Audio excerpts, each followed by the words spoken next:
Hey, Wool Gatherers. Welcome back to day 3 of the top 10 albums that influenced our musical tastes.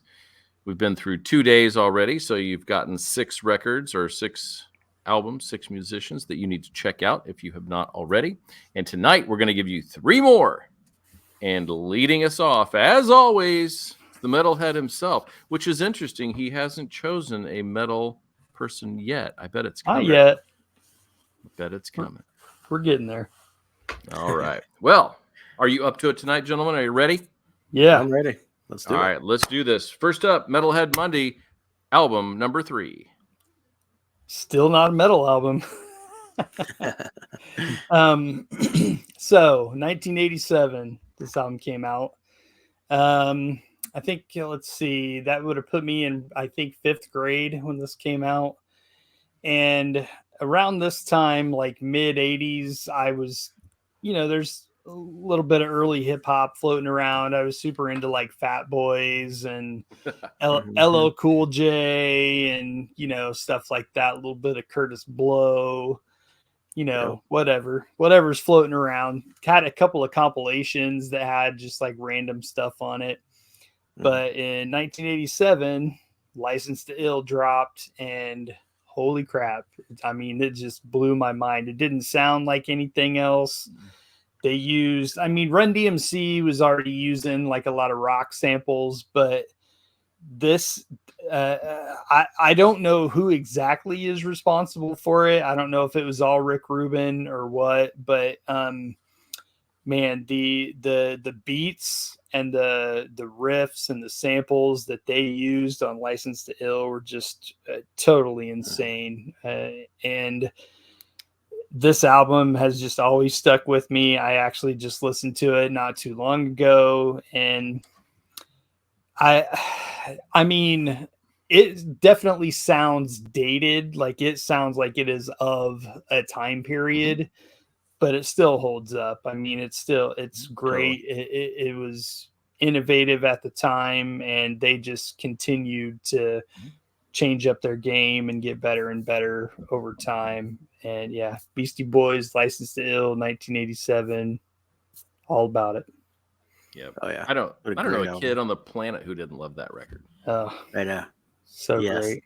It was good. And I love that one, but Paul's Boutique, I think, took it for me later. But they stand alone as just interesting, their own, like were creative and unique in a way that makes them stand out from everybody else. And to your point about them maybe sounding dated, I don't know, has there been a musical genre that has changed more from the late 70s to today than hip hop and rap? I mean, yeah, true. Yeah, but it does hold up. We had there's a tribute band that played here in Kokomo. Last night we could hear it from our backyard, and it's just like, those are great songs. Yep. Yeah. They did not make my list, but they are honorable mention. Foreshadowing. Yeah. I don't know what you're talking about. All right. No, great choice. I think we all love that one. All right. My number 3. Surprise. Now, I could have put them on a bunch, but I didn't. I put them on one time because that's all it takes, because it's the influence, right? Permanent Waves. We had some of the other vinyls back then, but this was the first one that I absolutely fell in love with. And obviously that is, probably one of the biggest influences of all my music is Rush. Try not to talk about it too much. I won't after tonight for a while. But, the drums, the bass, Alex is underappreciated, but what they did with music with 3 guys, the sound that they got was just incredible. And for me, as much as anything, the lyrical content, the messages, the deep dive back into poetry and mythology and all of that. This is probably their first one that went more radio friendly from the rest, but it still held the old element, which was really cool. So it was kind of the best of both worlds. And that is why it is one of my top albums of all time and one of my biggest influences. So my number 3 is Rush, Permanent Waves. Awesome. Yeah.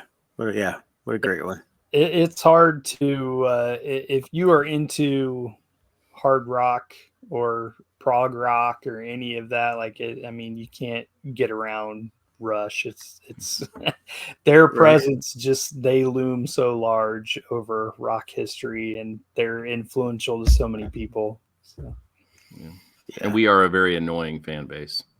I wasn't going to say it, but we are. And we've embraced it at this point. So we're nerds, and that's the way it's going to be. And we're going to like it.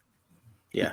With good reason. It's good. Yeah. Yeah. We reviewed this on the show not too long ago, actually. Remember when the 40th anniversary came out? Mm-hmm. So that was fun. Hopefully people listen to that. If not, maybe I'll post a link so you can go back and do a deep dive. Here we go. All right. T-Bags, you ready? Yes, sir. All right. Let's see it. Number 3. Yes. Nice. Michael Jackson, Thriller. Yeah. So this is the first one on my list that I discovered at the same time that it came out. So it was at a perfect age for me. I was like, I just remember making my parents watch me dance because I thought I was Michael Jackson. I had the sequin glove. I had picture books, whatever. But I was really, really into Michael Jackson, and Thriller was just amazing. And that was the time when you would hope to catch that, performance on one of the award shows. And all that kind of stuff. But honestly, I mean, front to back, Thriller was so good. And it's not till later you realize how much that influenced you in a production way as well. I mean, like you just enjoy it for the pop and the coolness that it was back then. Quincy Jones. Yeah, Quincy Jones and just Michael himself, making noises and then recording that. I mean, it's almost like the sampling that I would come to love later in a different way. But and how iconic was Michael Jackson, still is to this day, kind of king of pop with a little bit of controversy mixed in. But so I clearly remember this being something that I was 100% always wanting to listen to that and wanting to learn dance moves and do all that stuff. So for better or for worse, that had a huge influence on me back in the day. Yeah. And who didn't love his version of Eat It? I mean, so good. I know, right? Yeah. Now, Michael Jackson at that time when Thriller came out, I know it was everybody liked it. It didn't matter what genre of music you liked. Everybody liked Thriller. It was the true crossover of the time. And I know one of the biggest selling albums of all time. So, not everyone, because I remember being with my babysitter one time and we were in her car and Thriller came on the radio and she changed it and I begged her to change it back. And she was like, "You really want to listen to that? That's a scary song." Yeah, well, was it now? Vincent Price. I mean, I was gonna make a joke about being a young child and being scared, but I won't do it. Well, that was a wonderful album. That particular song too. I mean, that video was something we had never seen before. This little mini movie, done in that way. So, so much was attached to that. And who doesn't know the Vincent Price laugh? Oh yeah, I know. Yes. I mean, that's iconic. So everything about that record. Yep. Fantastic. Again, we are 9 in and not one repetition. Crazy. Not yet. Yeah, not yet. All right. We've done it. That's day 3. Done 9 songs. Tomorrow, we will be back. And we're going to give you 3 more songs. Gosh, I keep saying songs. I'm obsessed with songs today, apparently. 3 more albums that we will be telling you to check out because they influence what we like in music. So, boys, anything before we go? No, just looking forward to tomorrow. Me too. I can't wait. I can't wait to see what you guys picked. So go watch the Thriller video. There you go. Check that out in between and then come back and tell us what you thought because you've probably never seen it before. Don't be too scared. All right, buddy. We will see you tomorrow. Bye now.